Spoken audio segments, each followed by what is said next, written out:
This is Ben Krentz, Vice President of ConEquip Parts, based out of Buffalo, New York. And we will take this in 3, 2, 1. Hey, welcome back to Inside on Business. Grateful that you're with us from wherever on the planet you happen to call home, because we always bring you some interesting conversations about people in the business of, yes, business. With me is Ben Krentz. He is the Vice President of a company called ConEquip. They are based in Buffalo, New York, and we're going to learn more about what in the heck that is and why he is hanging out with so many other individuals at this trade show for the Independent Distributors Association. Ben, welcome to the Business News Hour. Nice to have you here, sir. So glad to have you, Michael. Thank you. All right, so tell me, what do you guys do up there in Buffalo? Yeah. How are the Bills doing, by the way? The Bills have just had a tremendous win, which is great. So you can't live in Buffalo and not be a Bills fan. Yeah, I've got several friends that are Bills fans. Even though they are no longer in Buffalo, they still, yes, it's in your blood for life. Yeah, that's the what way I it understand. works. So, in Buffalo is a company called ConEquip. Mm-hmm. How long have you been around? We started in 2008, so 15 years. It's been wonderful, and it's been quite a journey, and we're still in it.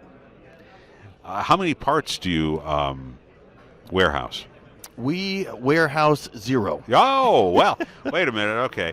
So you don't have any parts online. You're not taking tractors or combines or cat equipment or heavy duties. You're not taking that apart. You're not dealing with those parts.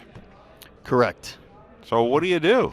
So we kind of found that there was a little bit of an issue, if you will call it an issue, in the industry, where we noticed that there was some disconnect between the customers, the end users, and the supply chain. So my business partner Al and I started about 15 years ago and recognized that we kind of have the personality, if you will, and the capacity to mend those two together.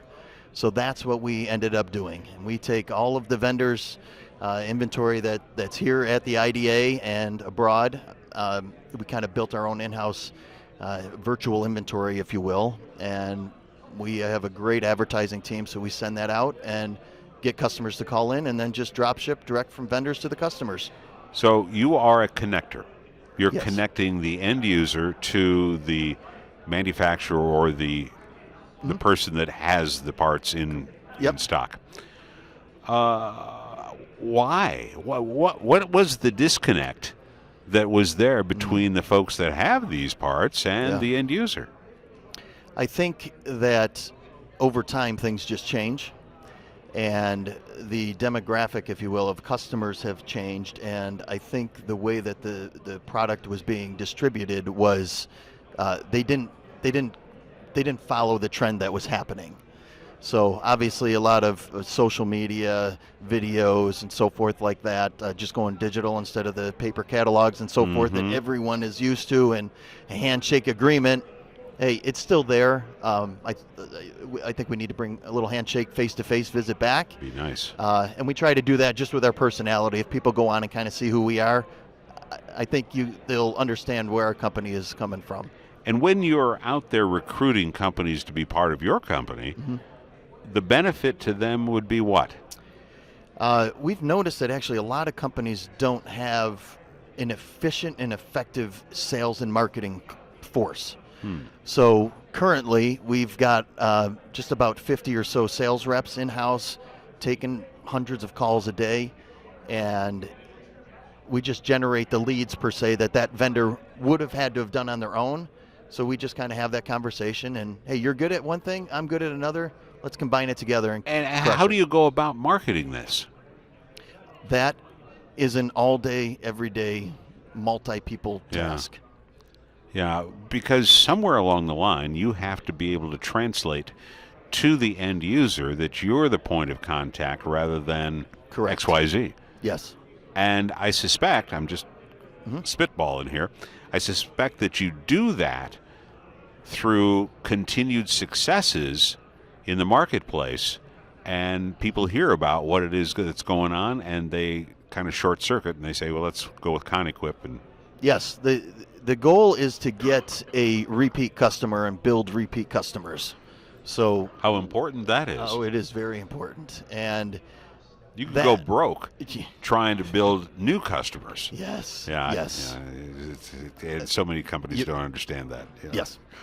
Right. As long as you take care of your existing, you'll grow. How many folks work with ConEquip now?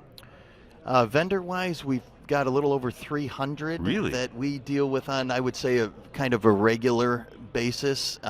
We've got probably a little over 700, honestly, in our portfolio. And the goal is, man, somebody's down. Their machine's broke. That means they're not making money. Exactly. They got to get up and going. So actually, in one of the presentations at the IDA, I so loved it, and it might have been you, actually, that brought it up, is that, you have your customer. So I have my customer, which is a construction fleet, just a concrete contractor, but that's my customer, but he has a customer. Right. So when we have new sales reps that we're coming in to train, that's our goal, is to go into them and say, hey, listen, we're selling to a customer, but they actually have to finish a job for another customer. Picture yourself as that customer. That's how I want The end user. You got it. That's how I want you to take your sales approach, from that person's angle. So Yeah. make sure the stinking part number's right, and it's going to get there on time and quick. That's how we portray it.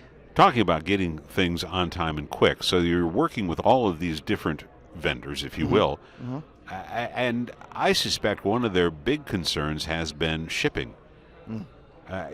Are they handling the shipping end of this, or are you helping to transition some of that as well? Yeah, we over the years, obviously, we've just done more and more business, so the freight companies like us and give us Right. better discounts. So that is helpful, and it honestly depends on the vendor. Either we will send them a bill of lading and do our own freight on it, or we'll just have the supplier do it.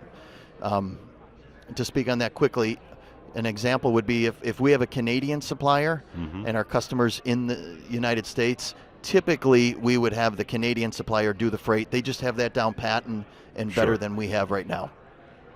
I think it's an amazing thing, because what you guys are doing, it seems to be beneficial to not only the suppliers that you have, but also the end user, and of course the end user, as you just Yes. said, because if that road's not done, some city's going to be really upset. You got that right. Yeah, I deal with this all the time. What do you see as the future for ConEquip? We've had the Lord's really blessed us with some great growth year over year to some significant levels, and we really don't know where the end is in sight, Yeah. to be honest with you.